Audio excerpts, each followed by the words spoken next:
नमस्कार my dear students, स्वागत है आपका अपने यूट्यूब चैनल पर। आज हम लोग आपके 70 नंबर क्लियर करेंगे। ठीक है, 100% आपके 70 नंबर यहाँ से क्लियर होंगे। इस वीडियो को अंत तक देखें आप। ठीक है, बोर्ड परीक्षा में आपका 100% पक्का आएगा ये। ठीक है, जिसमें आपके 90 नंबर आएंगे। ठीक है माय डियर स्टूडेंट्स, आज का टारगेट 90% है आपका। ठीक है, बहुत अच्छी तरीके से तैयारी करें आप। पहला क्वेश्चन आपका दे रखा है Fe2O3 2Al Al2O3 2Fe। जो अभिक्रिया दी गई है ये कौन सी अभिक्रिया है? आपसे पूछा गया है कि ये अभिक्रिया दी गई है ये कौन सी अभिक्रिया है, यानी ऊपर दी गई अभिक्रिया किस प्रकार की है? संयोजन, द्विविस्थापन, वियोजन या विस्थापन अभिक्रिया। ठीक है, तो माय डियर स्टूडेंट, बहुत ही महत्वपूर्ण क्वेश्चन है ये।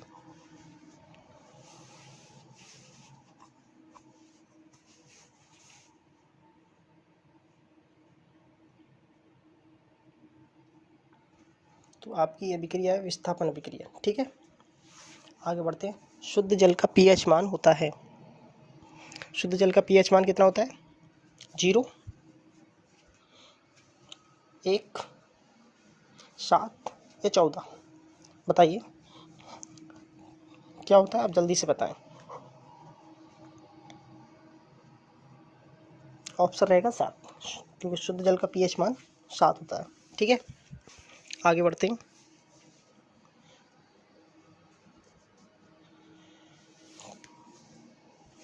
बहुत ही महत्वपूर्ण क्वेश्चन है ये, इसे भी आप देखेंगे। कोई विलयन अंडे के पिसे हुए कवच से अभिक्रिया कर एक गैस उत्पन्न करता है जो चूने के पानी को दूधिया कर देती है। इस विलयन में क्या होगा?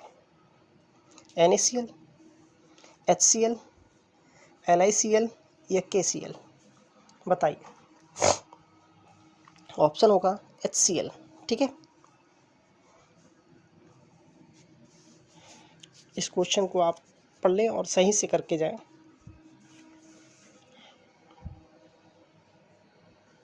अगला क्वेश्चन से, निम्न में से कौन सी धातु अम्ल से हाइड्रोजन विस्थापित नहीं करती है?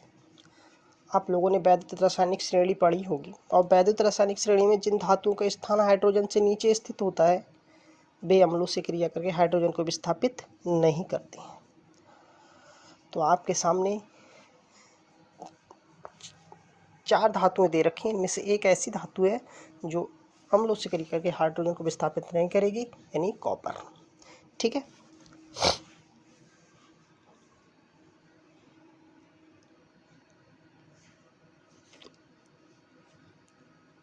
कॉपर हाइड्रोजन से नीचे स्थित है, इसलिए अम्लों से क्रिया करके हाइड्रोजन को विस्थापित नहीं करती है। ठीक है माय डियर स्टूडेंट्स, इस बात को आप याद रखेंगे। वैद्युत रासायनिक श्रेणी से एक क्वेश्चन जरूर आएगा, इसलिए आप इसे जरूर सही से देख कर जाएं।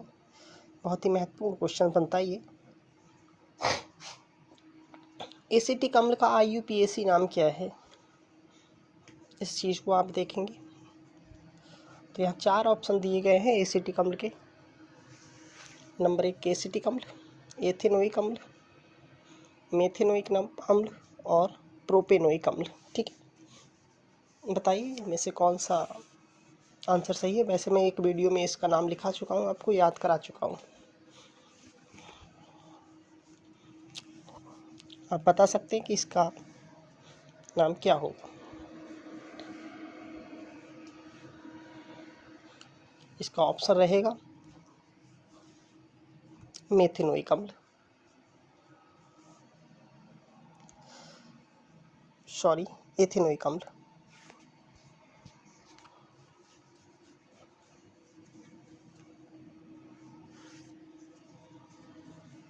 मनुष्य के वृक्क एक तंत्र का भाग है जो कि संबंधित है पोषण से, उत्सर्जन से, श्वसन से और परिवहन से।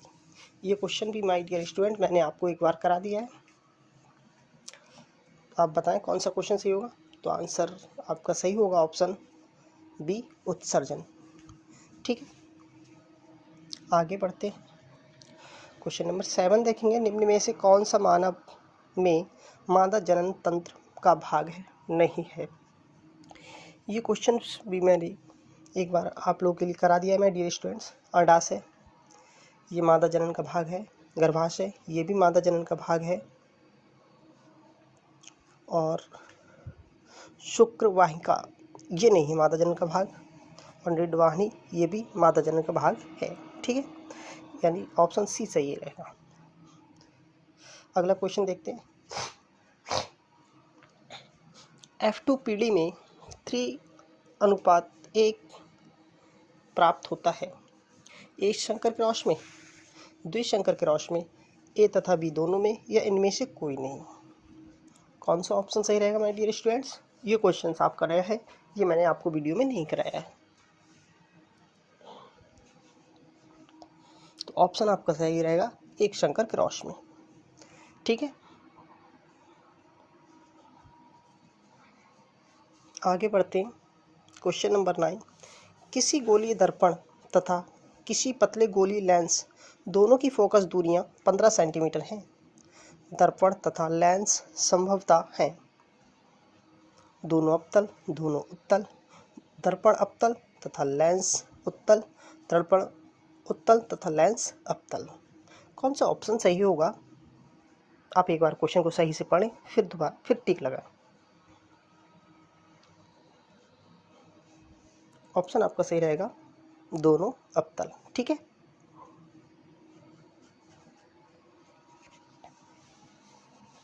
बहुत ही महत्वपूर्ण क्वेश्चन सही है, इसलिए आप इसे देखकर तब जाएंगे। प्रकाश का प्रकीर्णन सबसे कम होता है। ऑप्शन दे रखे हैं आपके लिए, लाल रंग के लिए, पीले रंग के लिए, हरे रंग के लिए, और नंबर डी रहेगा नीले रंग के लिए। ठीक है,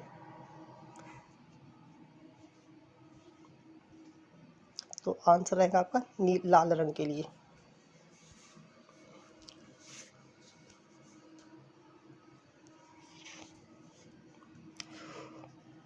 चार ओम प्रतिरोध वाले एन चालक तार समांतर क्रम में जोड़ने पर तुल्य प्रतिरोध होगा। यानी 4 ओम प्रतिरोध वाले एन चालक तार समांतर क्रम में जोड़ने पर तुल्य प्रतिरोध क्या होगा, ये आपको बताना है। ऑप्शन दे रखे हैं 4n, 4yn, n/4 या 4n²।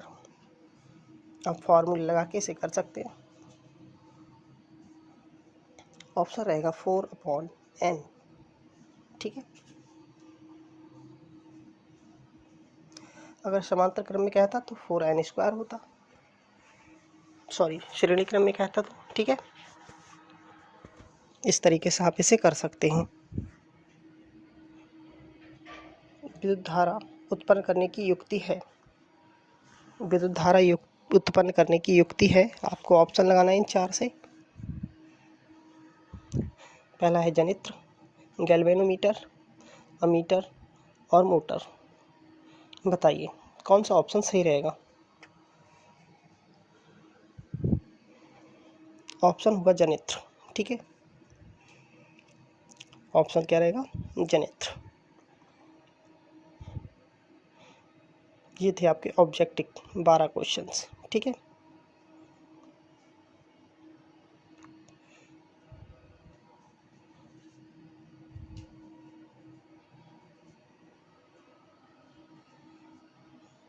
इस फिजिक्स में आप जो है 12 क्वेश्चन सही से देख के जाएंगे, यहीं से आपको ऑब्जेक्टिव क्वेश्चंस मिल जाएंगे। ठीक है, अब देते हैं अति लघु उत्तरीय प्रश्न। श्वसन को ऊष्मा छिपी अभिक्रिया क्यों कहते हैं? वर्णन कीजिए। हर साल आने वाला क्वेश्चन है, हर साल आने वाला क्वेश्चन है, इसलिए आप बताएंगे कि श्वसन को ऊष्मा शोषी अभिक्रिया क्यों कहते हैं। ठीक है,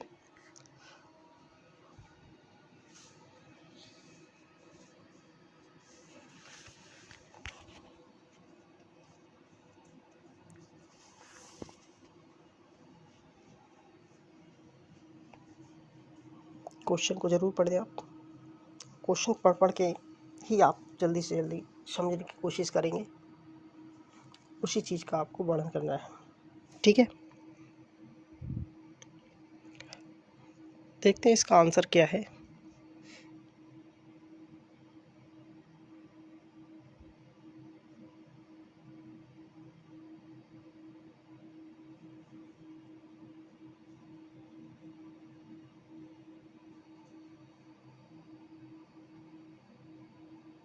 श्वसन को ऊष्मक्षेपी अभिक्रिया कहते हैं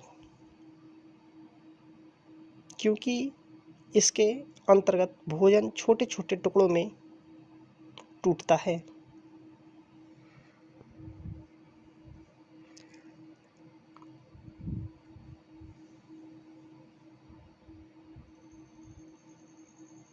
जिसके फलस्वरूप ऊर्जा उत्पन्न होती है जो हमारे शरीर को कार्य करने की शक्ति प्रदान करती है। इसीलिए जो श्वसन है हम उसे ऊष्मक्षेपी अभिक्रिया कहते हैं। ठीक है, यानी श्वसन को ऊष्मक्षेपी अभिक्रिया इसलिए कहते हैं क्योंकि इसके अंतर्गत भोजन छोटे छोटे टुकड़ों में टूटता है और टूटने के पश्चात हमें उससे ऊर्जा उत्पन्न होती है और हमारे शरीर को कार्य करने की शक्ति मिलती है। ठीक है, इसीलिए श्वसन को ऊष्मक्षेपी अभिक्रिया कहते हैं। ठीक है, देखते हैं my dear students, C6H12O6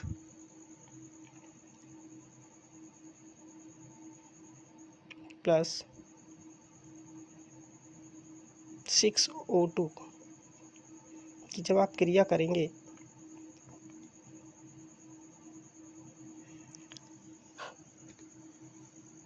six CO2 6H2O और ऊर्जा मुक्त होगी। ठीक है,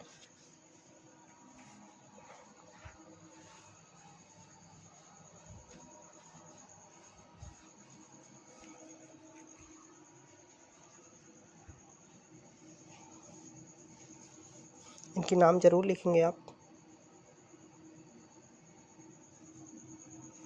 आयनिक यौगिकों का गलनांक उच्च क्यों होता है?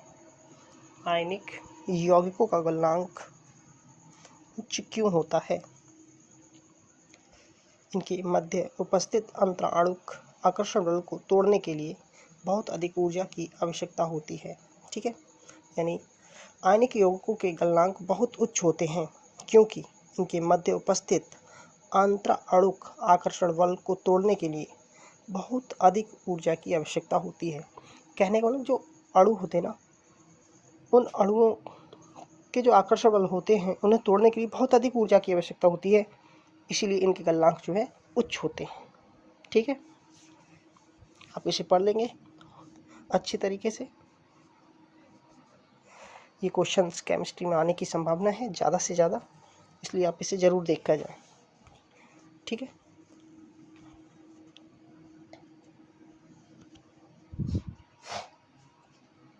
नया क्वेश्चन 13 प्रतिस्थापन अभिक्रिया पर संक्षिप्त टिप्पणी लिखिए। मैंने ये क्वेश्चंस आपको पहले भी बताया था कि ये क्वेश्चंस बहुत ही महत्वपूर्ण क्वेश्चंस है, इसलिए आप इसे ज़रूर पढ़ें। इस क्वेश्चंस के द्वारा एक लॉन्ग क्वेश्चंस आपका तैयार हो जाएगा रासायनिक अभिक्रिया वाला, अगर आप सभी अभिक्रियाएं याद कर लेते हैं तो। ठीक है, वे अभिक्रियाएं जिनमें किसी कार्बनिक अणु के किसी एक या एक से अधिक परमाणु या परमाणु समूह का किसी अन्य परमाणु या परमाणु समूह के द्वारा प्रतिस्थापन हो जाता है, प्रतिस्थापन अभिक्रिया कहलाते हैं।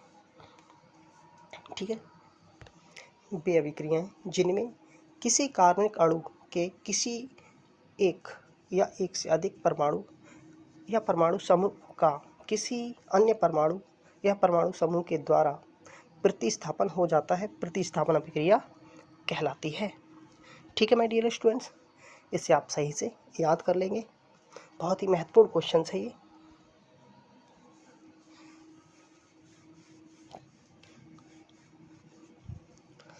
इसकी रिएक्शन एक करके दिखाता हूँ मैं एग्जाम्पल के तौर पे।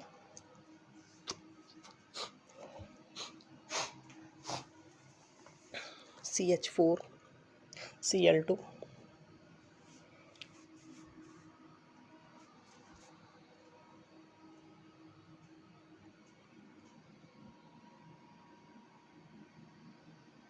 ये धूप में कर रहे हैं हम क्रिया,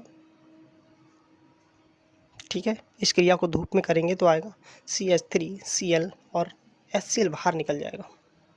क्या निकलेगा बाहर? HCl, ठीक है। तो इसी को क्या कहते हैं? प्रतिस्थापन अभिक्रिया, ठीक है माय डियर स्टूडेंट्स। मुझे उम्मीद है कि आपको समझ में आ गया होगा ये क्वेश्चंस अच्छी तरीके से।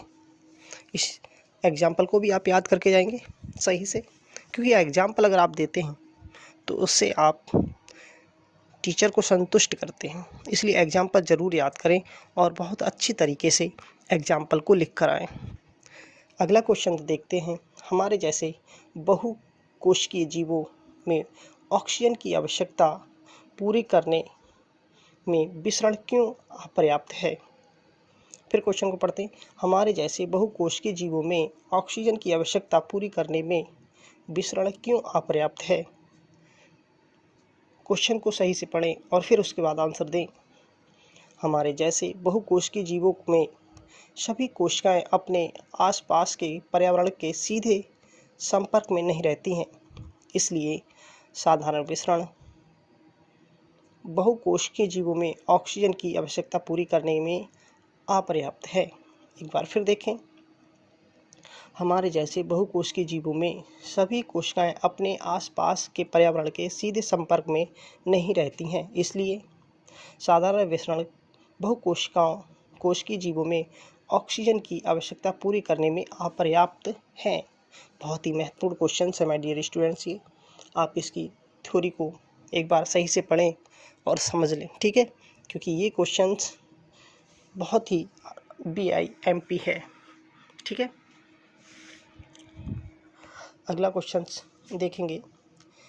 नेत्र की समझन क्षमता से क्या अभिप्राय है? तो ये क्वेश्चन भी माय डियर स्टूडेंट बहुत ही महत्वपूर्ण क्वेश्चन है। नेत्र की वह समझन क्षमता जिसके कारण नेत्र की समझन क्षमता से क्या अभिप्राय है, ठीक है। देखते हैं। नेत्र की वह समझन क्षमता जिसके कारण वह अपनी फोकस दूरी को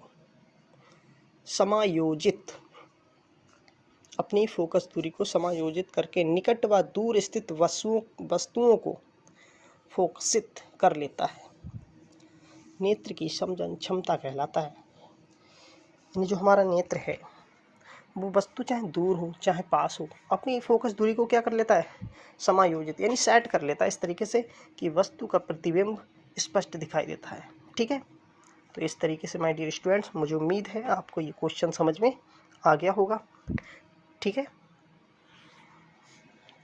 इस क्वेश्चंस को आप बहुत अच्छी तरीके से याद कर लें, क्योंकि ये क्वेश्चंस अगर पेपर में आता है तो 2 नंबर का आएगा, ठीक है। अगला क्वेश्चन दे रखी है। ऊष्मक्षेपी दहन या ऊष्मशोषी अभिक्रिया का क्या अर्थ है? उदाहरण दीजिए। बहुत ही महत्वपूर्ण क्वेश्चंस है 2022 के लिए, तो इसलिए माय डियर स्टूडेंट्स बहुत अच्छी तरीके से इसे देखें और इसके एग्जाम्पल सहित बढ़िया तरीके से आप बताएं, ठीक है। ये साल 2022 आपके लिए बहुत ही अच्छा रहेगा यदि आप बहुत अच्छे मार्क्स लाते हैं तो, ठीक है। जिन रासायनिक अभिक्रियाओं में उत्पाद के निर्माण के साथ साथ ऊष्मा भी उत्पन्न होती है उन्हें ऊष्माक्षेपी अभिक्रिया कहते हैं। जिन रासायनिक अभिक्रियाओं में उत्पाद के निर्माण के साथ साथ ऊष्मा भी उत्पन्न होती है उन्हें ऊष्माक्षेपी अभिक्रिया कहते हैं, ठीक है।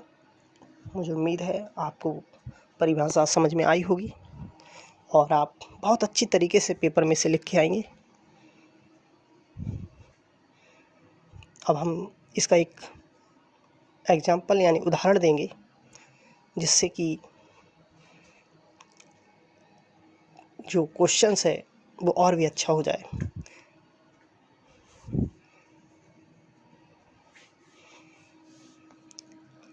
CH4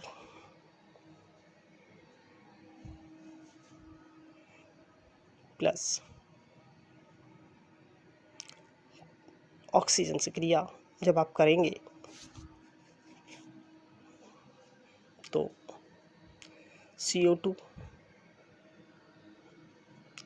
और जल और साथ में आपकी ऊष्मा उत्पन्न होगी। इसलिए यह अभिक्रिया ऊष्मा क्षेपीय अभिक्रिया है। ठीक है माय डियर स्टूडेंट्स, यानी उत्पाद भी बने और गैस भी ऊष्मा भी उत्पन्न हुई, इसीलिए यह ऊष्मा क्षेपीय अभिक्रिया है। बात करते हैं ऊष्मा शोषी अभिक्रिया की। तो माय डियर स्टूडेंट्स, जिन रासायनिक अभिक्रियाओं में ऊर्जा अवशोषित होती है उन्हें ऊष्मा शोषी अभिक्रिया कहते हैं। यानी इनमें आपकी ऊर्जा क्या होगी, खर्च होगी, उत्सर्जित नहीं होगी, यानी अवशोषित होगी। ठीक है, मुझे उम्मीद है कि आप इस क्वेश्चन को बहुत अच्छी तरीके से समझ गए हैं। ठीक है माय डियर स्टूडेंट्स, इसका हम एक एग्जाम्पल लिखेंगे। N2 plus O2 arrow 2NO, जब नाइट्रोजन और ऑक्सीजन की क्रिया कराओगे तो यहाँ पर 2NO बनेगा और ऊष्मा जो है ह्रास होगा। कहने का मतलब ऊष्मा शोषी यानी ऊष्मा खर्च होगी। ठीक है माय डियर स्टूडेंट, इसीलिए इस अभिक्रिया को आप क्या कहेंगे, ऊष्मा शोषी अभिक्रिया, यानी इसने ऊष्मा को ग्रहण किया है, न कि उत्सर्जित किया है। ठीक है, मुझे उम्मीद है कि आपको ये क्वेश्चन बहुत अच्छी तरीके से समझ में आ गया होगा। अगला देखते हैं, रुधिर और लाशिका में अंतर स्पष्ट कीजिए। रुधिर और लाशिका में अंतर स्पष्ट कीजिए। तो माय डियर स्टूडेंट्स, सबसे पहले आप क्या काम करेंगे, ये बहुत ही महत्वपूर्ण क्वेश्चंस है, इस क्वेश्चंस को पढ़ेंगे और समझेंगे। ठीक है, आप इसी प्रकार धमनी तथा सिराओं में अंतर याद कर लें। ठीक है, यानी वहाँ से और एक ही क्वेश्चन, ये इन दो ही क्वेश्चन से आपको एक जरूर क्वेश्चन मिल जाएगा। इसलिए माय डियर स्टूडेंट्स, इस क्वेश्चन के साथ साथ धमनी तथा सिराओं में भी अंतर आप ज्ञात कर लें। ठीक है, इस क्वेश्चन को करने से पहले सबसे पहले आप रुधिर तथा लाशिका दोनों लिखेंगे, फिर बीच में एक लाइन खींचेंगे जैसे कि मैंने खींच रखी है। ठीक, फिर आप बारी बारी से दोनों के जो अंतर हैं उन्हें लिखोगे। यह गहरे लाल रंग का तरल संयोजी ऊतक होता है। ठीक है, और जब लाशिका में आप देखेंगे, पहले रुधिर में देखेंगे फिर लाशिका में देखेंगे, यह रंगहीन तरल संयोजी ऊतक है। ठीक है, रुधिर में देखें, रुधिर में लाल रुधिर कणिकाएं पाई जाती हैं जिनमें हीमोग्लोबिन होता है। रुधिर में क्या पाया जाता है, लाल रुधिर कणिकाएं पाई जाती हैं जिनमें हीमोग्लोबिन होता है, जबकि लाशिका में लाल रुधिर कणिकाएं नहीं पाई जाती हैं। ठीक है माय डियर स्टूडेंट्स, मुझे उम्मीद है यहाँ तक आपको समझ में आ गया होगा। नंबर 3, रुधिर में प्रोटीन्स अधिक मात्रा में पाई जाती है। रुधिर में प्रोटीन्स अधिक मात्रा में पाई जाती है और लाशिका में प्रोटीन्स अपेक्षाकृत कम मात्रा में पाई जाती है। ठीक है, यानी लाशिका में प्रोटीन्स अपेक्षाकृत कम मात्रा में पाई जाती है। अगला देखते हैं माय डियर स्टूडेंट्स, इसमें ऑक्सीजन अधिक मात्रा में पाई जाती है। इसमें ऑक्सीजन अधिक मात्रा में पाई जाती है और इसमें ऑक्सीजन कम मात्रा में पाई जाती है। मुझे उम्मीद है कि आपको यहाँ तक समझ में आ गया है। यह रुधिर वाहिनियों में परिसंचरित होता है। यह रुधिर वाहिनियों में परिसंचरित होता है। यह लाशिका वाहिनियों में परिसंचरित होने के अतिरिक्त ऊतकों द्रव्यों की तरह भी रहता है। ऊतकों में द्रव्यों की तरह भी रहता है। ठीक है, यानी ये परिसंचरित तो होता ही है और ऊतकों में द्रव्य की तरह भी रहता है। तो मुझे उम्मीद है माय डियर स्टूडेंट्स, ये क्वेश्चंस आपको बहुत अच्छी तरीके से याद हो गया होगा। ठीक है, अब हम देखते हैं दूरदृष्टि दोष किसे कहते हैं, यह किन कारणों से होता है, इस दोष के निवारण के लिए किस प्रकार के लेंस का प्रयोग किया जाता है। किरण आरेख खींचिए। ठीक है, ये क्वेश्चन बहुत ही महत्वपूर्ण क्वेश्चन है। यहाँ से भी एक क्वेश्चन आपका जरूर बनेगा, या तो दूरदृष्टि दोष या निकट दृष्टि दोष में से एक क्वेश्चन जरूर आएगा। इस वीडियो में आपको ये करा रहा हूँ और आप निकट दृष्टि दोष का अपने आप याद कर लें। ठीक है, या फिर मैं उसे भी वीडियो में दे दूँगा। ठीक है माय डियर स्टूडेंट्स, देखते हैं इसे। इस दोष से पीड़ित व्यक्ति को दूर की वस्तु तो स्पष्ट दिखाई देती है, परंतु निकट की वस्तु स्पष्ट दिखाई नहीं देती है। परंतु निकट की वस्तु स्पष्ट दिखाई नहीं देती है। यह दोष निम्नलिखित दो कारणों में से किसी एक कारण से हो सकता है। यही नहीं कि दोनों भी हो सकते हैं और किसी एक कारण से भी हो सकता है। ठीक है, एक बार आप देखें, फिर उस चीज़ को याद करके आगे फिर डायग्राम बना के दिखाएं, जैसे मैंने दिखाया है। नेत्र लेंस की वक्रता कम हो जाए जिससे उसकी फोकस दूरी बढ़ जाए, तब भी यह दोष उत्पन्न हो जाता है। कैसे? नेत्र लेंस की वक्रता कम हो जाए जिससे उसकी फोकस दूरी बढ़ जाए, तब भी यह दोष उत्पन्न हो जाता है। जैसे कि ये मैंने दिखाया है, नेत्र लेंस की वक्रता यहाँ बढ़ गई है, फोकस कम हो गई है और फोकस दूरी बढ़ गई है और प्रतिबिंब बाहर चला गया है, बिल्कुल, है ना। इस तरीके से आप इसे पेपर में बना के दिखाएंगे। 25 सेंटीमीटर से ज़्यादा हो गई है। ठीक है, तो मुझे उम्मीद है माय डियर स्टूडेंट्स आपको ये समझ में आ गया हो। दूसरा आपको दे रखा है,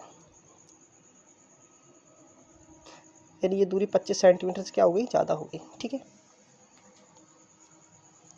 दूसरा आपको दे रखा है, नेत्र लेंस तथा रेटिना के बीच की दूरी कम हो जाए।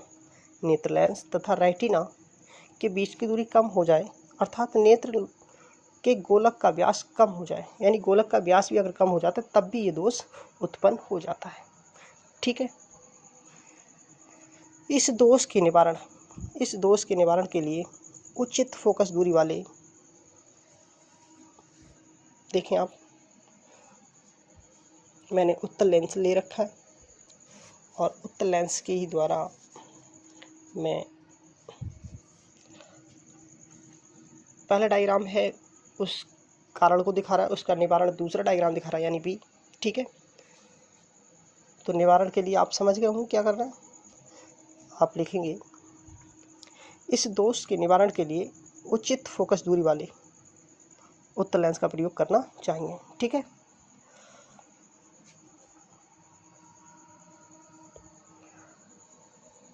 मुझे उम्मीद है कि आपने इस क्वेश्चन को बहुत अच्छी तरीके से याद कर लिया होगा।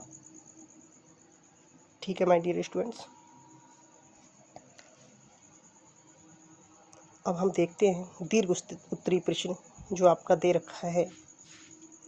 बेकिंग पाउडर या खाने का सोडा का रासायनिक नाम व अणु सूत्र क्या है, इसको बनाने की विधि एवं 2 भौतिक गुण तथा 2 रासायनिक गुण समीकरण देते हुए लिखिए। माय डियर स्टूडेंट्स, इस क्वेश्चन को मैंने एक वीडियो में करा दिया है, लेकिन आप यहाँ पर और भी ज़्यादा उस चीज़ को क्लियर कर लें। ठीक है, क्वेश्चंस जो मैं आपको करा रहा हूँ ये आपके 90% यहीं से आने की संभावना है, जिससे आपकी परसेंट जो है बहुत अच्छी बढ़ जाएगी। बेकिंग पाउडर का रासायनिक नाम सोडियम बाइकार्बोनेट तथा अणु सूत्र NaHCO3 होता है। ठीक है, इस तरीके से ऐसी सुंदर राइटिंग में आप लिखेंगे। आप जितना सुंदर राइटिंग में लिखेंगे आपके मार्क्स उतने ही अच्छे आएंगे। ठीक है माय डियर स्टूडेंट्स, बनाने की विधि देखते हैं। यह सोडियम हाइड्रोक्साइड के सांद्र विलयन में अधिक मात्रा में कार्बन डाइऑक्साइड गैस CO2 प्रवाहित करने पर प्राप्त होता है। कैसे प्राप्त होता है? यह सोडियम हाइड्रोक्साइड के सांद्र विलयन में अधिक मात्रा में कार्बन डाइऑक्साइड गैस CO2 प्रवाहित करने पर प्राप्त होता है।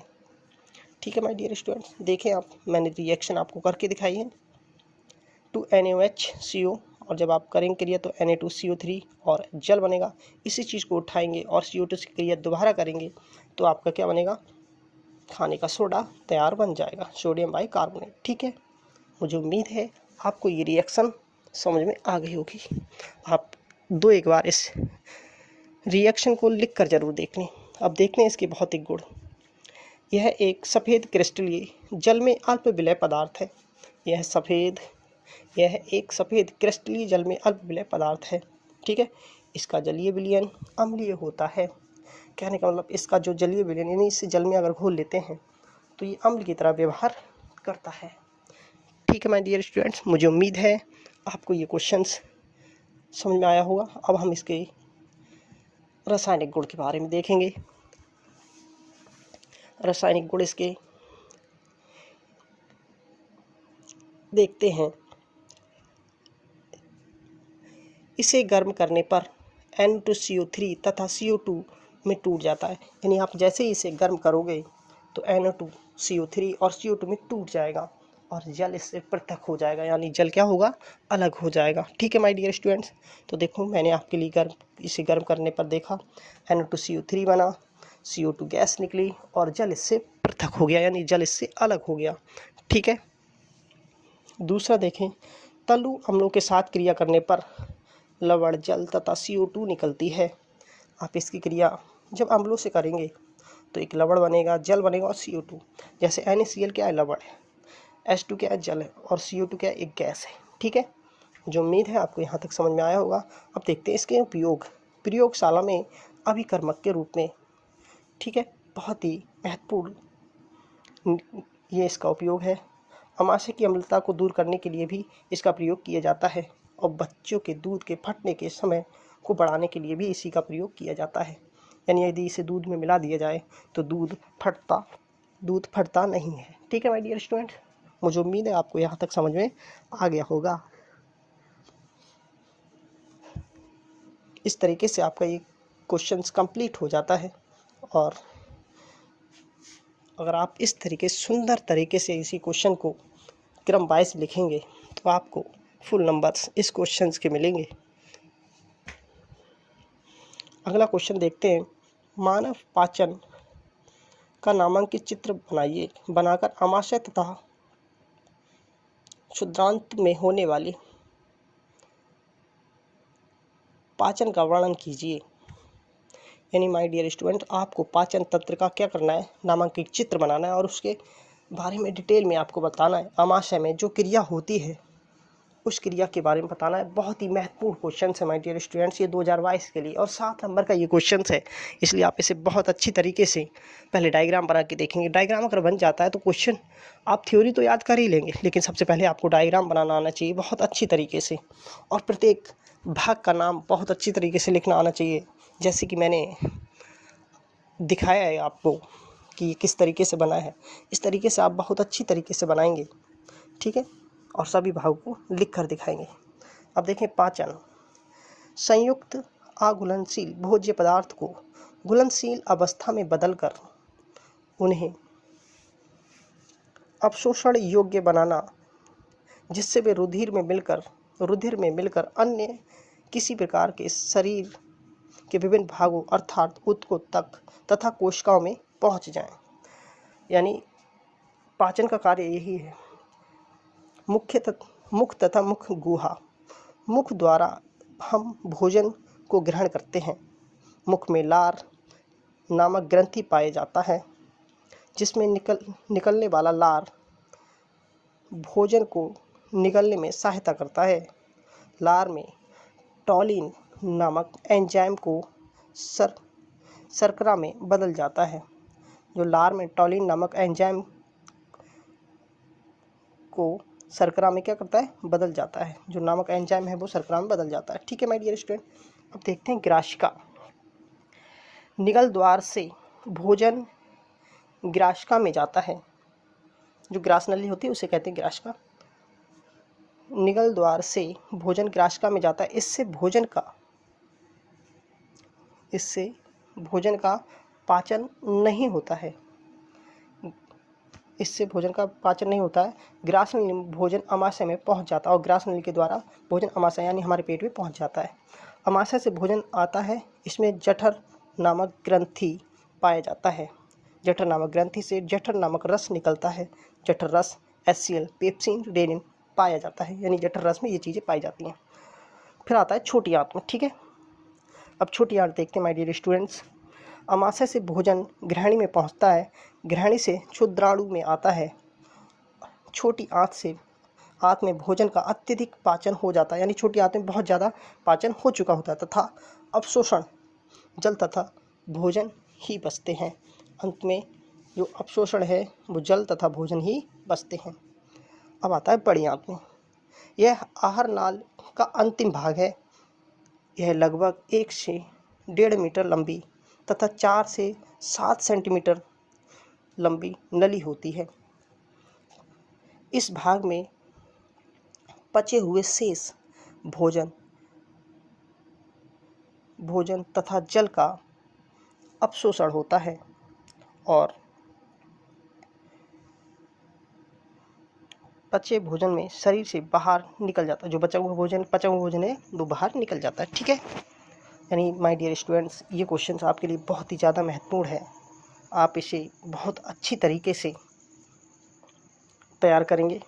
मैंने थोड़ा जल्दी में इसे कर दिया है क्योंकि वरना वीडियो बहुत लंबा हो जाता।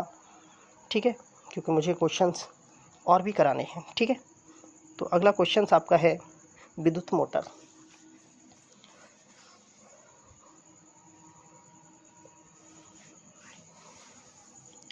हम विद्युत मोटर के बारे में बहुत अच्छी तरीके से समझेंगे क्योंकि ये क्वेश्चंस बहुत ही महत्वपूर्ण है और 7 नंबर का क्वेश्चंस है माय डियर स्टूडेंट्स। तो आप इसे ज़रूर देखें और घर पर इसका डायग्राम बना के ज़रूर देखें क्योंकि यहाँ से क्वेश्चंस ज़रूर आएगा। ठीक है,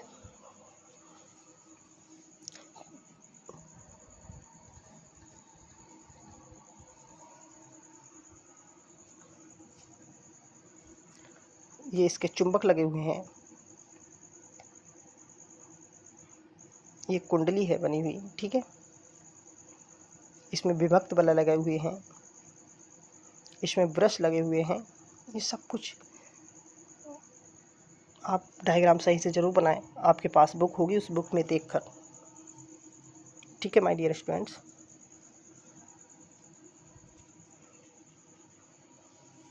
इसका सिद्धांत देखेंगे। जब किसी कुंडली को चुंबकीय क्षेत्र में रखकर उसमें धारा प्रवाहित की जाती है तो कुंडली पर एक बलयुग्म कार्य करने लगता है जो कुंडली को उसकी अक्ष पर घुमाने का प्रयास करता है। यानी जो बल लगता है वो कुंडली को क्या करता है, उसकी अक्ष पे घुमाने का प्रयास करता है। यदि कुंडली अपनी अक्ष पर घूमने के लिए स्वतंत्र हो तो वह क्या करेगी, घूमने लगेगी। लेकिन सूत्र घूमने के लिए स्वतंत्र होनी चाहिए तभी घूमेगी, वरना नहीं घूमेगी। ठीक है माय डियर स्टूडेंट्स,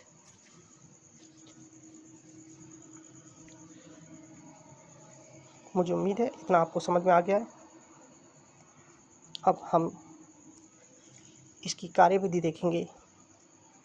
जब बैटरी से कुंडली में विद्युत धारा प्रवाहित करते हैं तो फ्लेमिंग के बाएं हाथ के नियम से कुंडली की भुजाओं AB तथा CD पर बराबर परंतु विपरीत दिशाओं में 2 बल कार्य करने लगते हैं। AB करने लगते, ये बलयुग्म बनाते हैं जिसके कारण कुंडली दक्षिणवर्त दिशा में घूमने लगती है।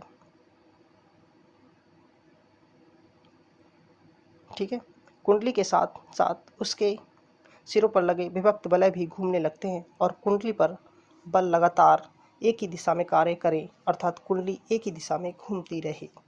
ठीक है, विभक्त वलय के बारे में देखते हैं माय डियर स्टूडेंट्स। विभक्त वलय का कार्य कुंडली में प्रवाहित धारा की दिशा को बदलना है। यानी अगर विभक्त वलय की बात की जाए तो विभक्त वलय का कार्य है कि वो कुंडली में जो धारा प्रवाहित हो रही है उसकी दिशा को बदलना है। ठीक है, जब कुंडली आधा चक्कर पूर्ण कर लेती है तो विभक्त वलय का वृषों से संपर्क समाप्त हो जाता है और विपरीत वृषों में संपर्क जुड़ जाता है।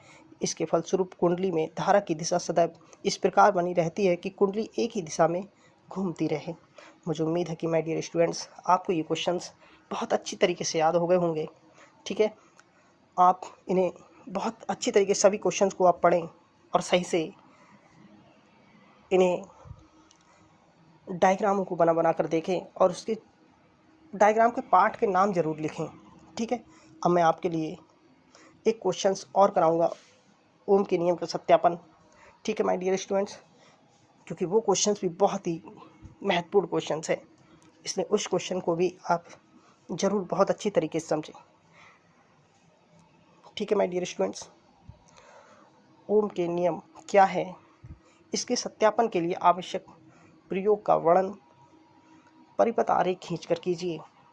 यानी हमें क्या करना है, ओम के नियम का सत्यापन करना है, इसके सत्यापन के लिए आवश्यक प्रयोग का वर्णन करना है और आरेख भी खींचना है। बहुत ही महत्वपूर्ण क्वेश्चन है, ये भी क्वेश्चन 7 नंबर का क्वेश्चन है। अगर आएगा तो लॉन्ग क्वेश्चन लॉन्ग रूप में आएगा। ठीक है, हमें ओम के नियम की व्याख्या करना है, प्रतिरोध का मात्रक भी बताना है। ठीक है,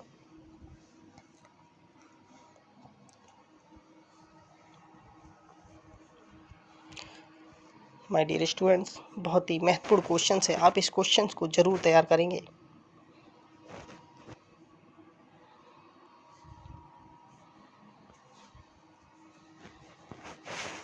क्योंकि आपकी मेहनत में ही हमारी सफलता है। अगर आप अच्छी मेहनत करते हैं तो हम कामयाब होते हैं। टीचर का मकसद ही यही होता है।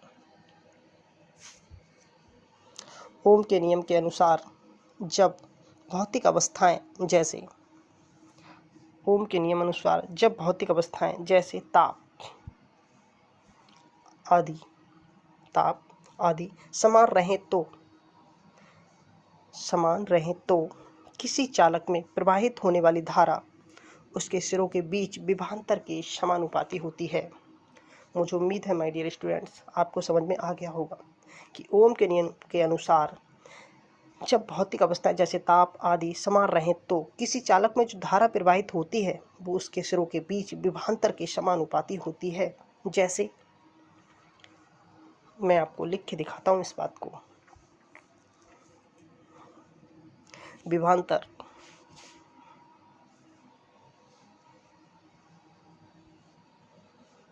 ये समानुपाती का चिन्ह हो गया माय डियर स्टूडेंट्स। फिर धारा लिख दिया हमने, और जब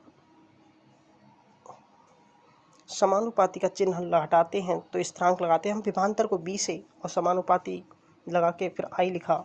अब माय डियर स्टूडेंट जब आप इस समानुपाती के चिन्ह को हटाएंगे तो एक स्थिरांक लगाएंगे। क्या लगाएंगे? स्थिरांक, जिसे नियतांक कहते हैं, इनटू आई। ठीक है, मुझे उम्मीद है इतना आपको समझ में आ गया होगा।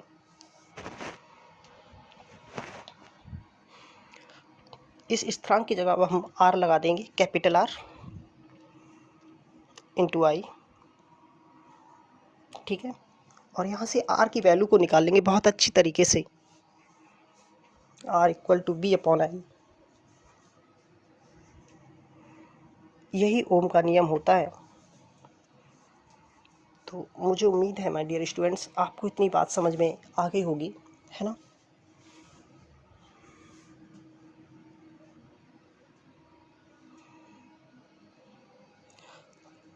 आर चालक का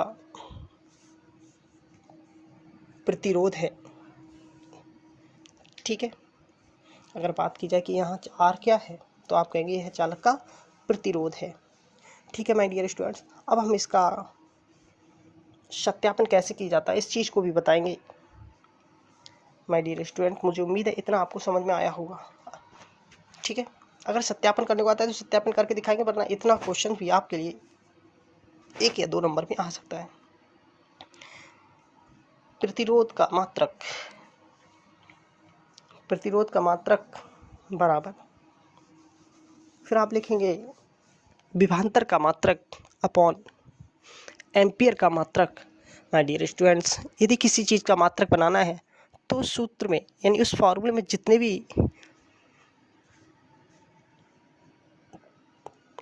चीज़ों का प्रयोग हुआ है उन सभी के मात्रक लिखे जाते हैं। जैसे यहाँ विभवांतर धारा का प्रयोग किया गया है तो इन सभी के मात्रक आपको याद होंगे, तभी आप नया मात्रक बना सकते हैं।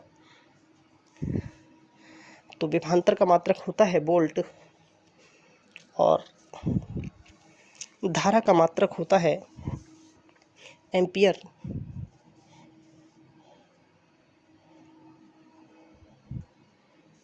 ठीक है, इसे हम ओम भी लिखते हैं। क्या लिखते हैं? ओम।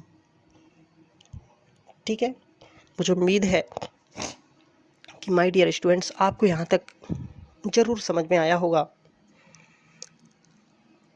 ओम को हम एक प्रतीक के द्वारा भी प्रदर्शित कर सकते हैं। इसे इस तरीके से भी लिखा जाता है, ये ओम का प्रतीक है। ठीक है माय डियर स्टूडेंट्स, मुझे उम्मीद है कि आप यहाँ तक बहुत अच्छी तरीके से समझ चुके हैं, है ना? और इसे आप बहुत अच्छी तरीके से याद करके फिर पेपर देने जाएंगे। जितने क्वेश्चंस मैं आपको करा रहा हूँ उन क्वेश्चन को याद करके ही पेपर देने जाना।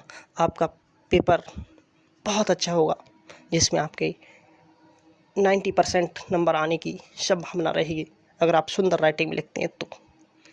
अब हम इसका सत्यापन करेंगे और किरण आरेख खींचेंगे। ठीक है, ओम के नियम का सत्यापन। इस प्रयोग के लिए एक बैटरी और अमीटर, कुंजी, धारा नियंत्रक, प्रतिरोध तथा वोल्ट मीटर चित्र ए के अनुसार लगाते हैं। जैसे ये आपका चित्र ए है और ये चित्र आपका बी है। ठीक है, यहाँ आपका धारा नियंत्रक है, यहाँ आपकी बैटरी है, यहाँ आपकी कुंजी है, ये आपका प्रतिरोध है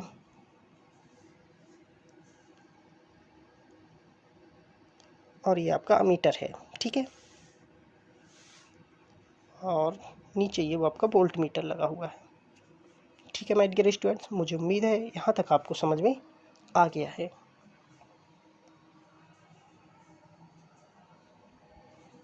यानी हमने डायग्राम 1 समझ लिया है। लगाते हैं। इस प्रतिरोध में प्रवाहित धारा I अमीटर से तथा प्रतिरोध के सिरों के बीच विभवांतर B वोल्ट मीटर द्वारा मापते हैं।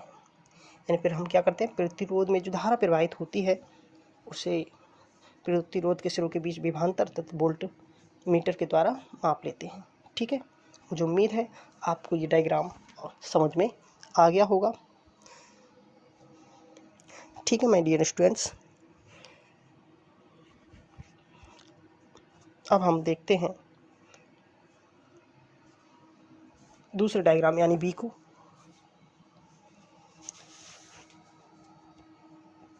प्रयोग करने के लिए कुंजी के को लगाकर धारा नियंत्रक की एक स्थिति के लिए प्रतिरोध में धारा तथा उसके सिरों के बीच विभवांतर वोल्ट मीटर द्वारा मापते हैं। ठीक है,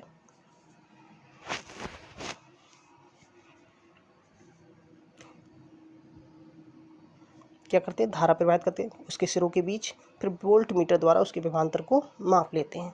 इसी प्रकार धारा नियंत्रक द्वारा परिपथ में बहने वाली धारा बदलकर अमीटर तथा वोल्ट मीटर के पाठ पढ़ लेते हैं। ठीक है, अब विभवांतर को दूसरे वाले डायग्राम में, अब विभवांतर को एक्स अक्ष तथा धारा को वाई अक्ष से लेकर, देखो दूसरे डायग्राम में हमने क्या किया है, विभवांतर को एक्स अक्ष पे लिया है और धारा को वाई अक्ष पे। ठीक है, विभवांतर को एक्स अक्ष पर और धारा को वाई अक्ष पर। ठीक है माय डियर स्टूडेंट्स,